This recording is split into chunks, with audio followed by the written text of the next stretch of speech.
जय हिंद दोस्तों, मैं डॉक्टर आशुतोष त्रिपाठी अपने YouTube चैनल संगम की आवाज में आपका हार्दिक स्वागत करता हूं। मित्रों, आज मैं एक ऐसा टॉपिक लेके आया हूं जो सिविल सर्विसेज की दृष्टि से या राज्य लोक सेवा आयोग की दृष्टि से बहुत इंपॉर्टेंट है। चुनाव सुधारों के विषय। समय समय पे चुनाव आयोग विभिन्न सुधार करते रहे हैं और इस देश में यदि किसी ने चुनाव सुधार किए हैं तो उसके पितामह तो सिर्फ TN सेशन जी थे। उसके बाद ही लोग जानने लगे कि चुनाव आयुक्त होता कौन है। पिछले 4-5 साल से हम लोग चुनाव आयुक्तों का नाम फिर भूलने लगे हैं, लेकिन चुनाव आयोग इस बार फिर सीरियस हो गया है। वो बहुत सारे ऐसे बदलाव कराना चाहता है चुनाव के अंदर जिससे इस देश की चुनाव में पारदर्शिता, निष्पक्षता बनी रहे और लोकतंत्र जीवित रहे। मैंने जैसे आपको बताया कि चुनाव आयोग समय समय पे बड़ी कार्रवाइयां करता है। जैसे उसने हाल में ही 111 गैर राजनीतिक मान्यता प्राप्त पंजीकृत राजनीतिक दलों की मान्यताएं समाप्त कर दी, क्योंकि ये जो दल है सभी प्रकार की सुविधाएं तो ले रहे थे लेकिन कोई कार्य नहीं कर रहे थे। तो चुनाव आयोग ने न केवल उनका चुनाव चिन्ह वापस ले लिया बल्कि उनको मिलने वाली सारी सुविधाएं भी वापस ले ली।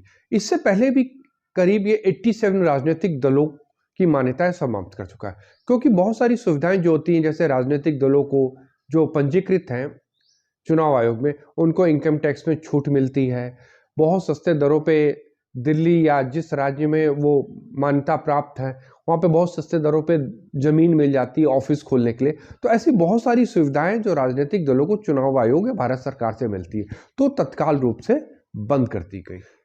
चुनाव आयोग ने करीब 2100 गैर राजनीतिक मान्यता प्राप्त दलों को नोटिस भेजा था कि आप बताइए कि आप काम क्या करते हैं, अपना हिसाब किताब दीजिए। लेकिन आपको जान के ताज्जुब होगी कि 200 नोटिसें वापस आ गई। क्यों?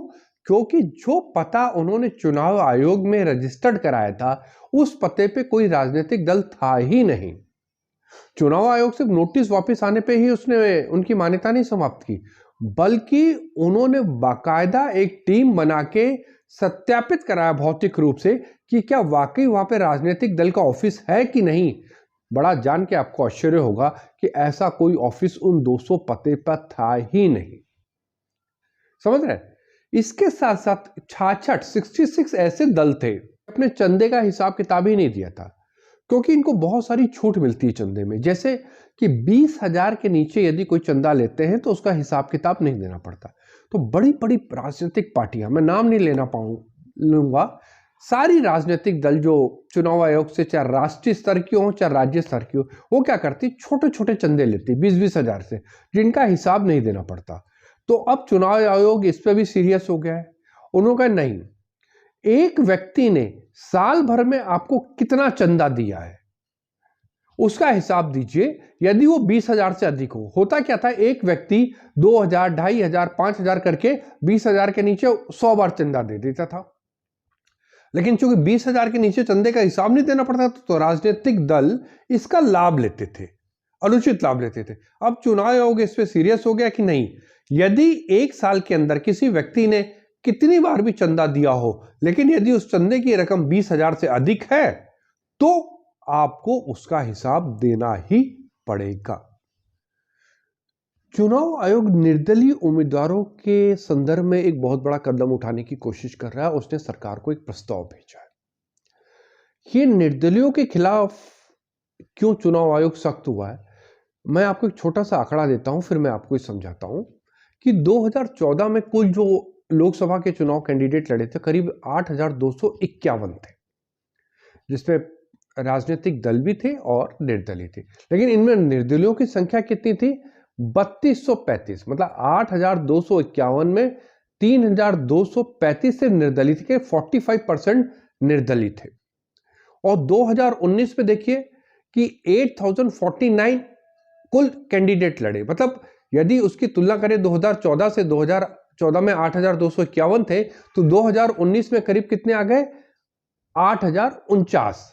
लेकिन जो निर्दलियों की संख्या थी वो बढ़ गई। 2014 में जहां 3235 लड़े थे वहीं पे 2019 में 3438 निर्दलीय लड़े।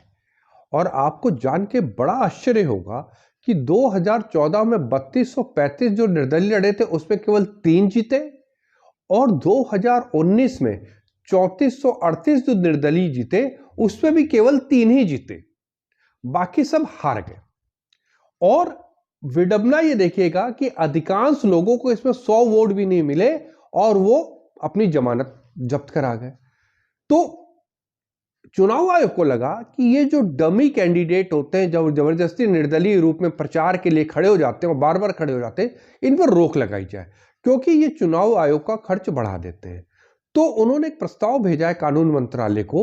उस प्रस्ताव में कहा गया है कि जहां पहले एक निर्दलीय 10 प्रस्तावकों के माध्यम से चुनाव लड़ लेता था, अब उसकी संख्या 100 कर दी जाए कि 100 व्यक्ति उसको यदि प्रस्तावित करेंगे तभी वो चुनाव लड़ पाएगा। दूसरी, जमानत राशि को बढ़ाने का आग्रह किया है। वर्तमान समय में है कि जो सामान्य कैंडिडेट है वो 25,000 रुपए जमानत राशि जमा करता है, जो SC ST कैंडिडेट है वो करीब 12,500 रुपए जमा करता है। ये जमानत राशि वो राशि होती है कि यदि कोई कैंडिडेट जीते हुए कैंडिडेट से बहुत कम वोट पाता है, एक निश्चित प्रतिशत से कम वोट पाता है, तो उसकी जो ये जमानत डिपॉजिट राशि है वो जमा हो जाए। तो चुनाव आयोग चाहता है कि इस जमानत राशि को बढ़ा दी जाए ताकि कम संख्या में निर्दलीय चुनाव लड़े। चुनाव आयोग ने एक और प्रस्ताव भेजा है केंद्र सरकार को, कानून मंत्रालय को, कि उनके पास किसी भी पार्टी को मान्यता देने का अधिकार तो है, मान्यता देने, चुनाव चिन्ह देने, सबका अधिकार तो है, लेकिन उसके पास किसी पार्टी की मान्यता रद्द करने का अधिकार नहीं। चुनाव आयोग ने ऐसा क्यों सोचा और क्यों कहा? क्योंकि चुनाव आयोग को लग रहा है कि बहुत सारे राजनीतिक दल जो एक एक दो दो कैंडिडेटों के राजनीतिक दल हैं जो पंजीकृत हैं, उनमें से जो अधिकांश कैंडिडेट है या अधिकतर कैंडिडेट है वो आपराधिक छवि के हैं। वो अपनी एक पार्टी बना लेते हैं और उसके बाद उसको रजिस्ट्रेशन करा लेते हैं चुनाव आयोग में और फिर वो चुनाव लड़ते हैं। तो चुनाव आयोग चाहता है कि उसको मान्यता देने के साथ साथ किसी भी पार्टी की चुनाव जो मान्यता है किसी पार्टी की, राजनीतिक दल की, उसको भी रद्द करने का अधिकार मिले। मित्रों, ये वीडियो आपको कैसा लगा आप मुझे जरूर बताइएगा। समय समय पे और जैसे चुनाव आयोग सुधार की बात करेगा मैं आपको लेके आऊंगा। आप कमेंट बॉक्स में अपने विचार जरूर लिखें और प्लीज मेरे इस YouTube चैनल संगम की आवाज को शेयर करें, लाइक करें और सब्सक्राइब जरूर करें। जय हिंद।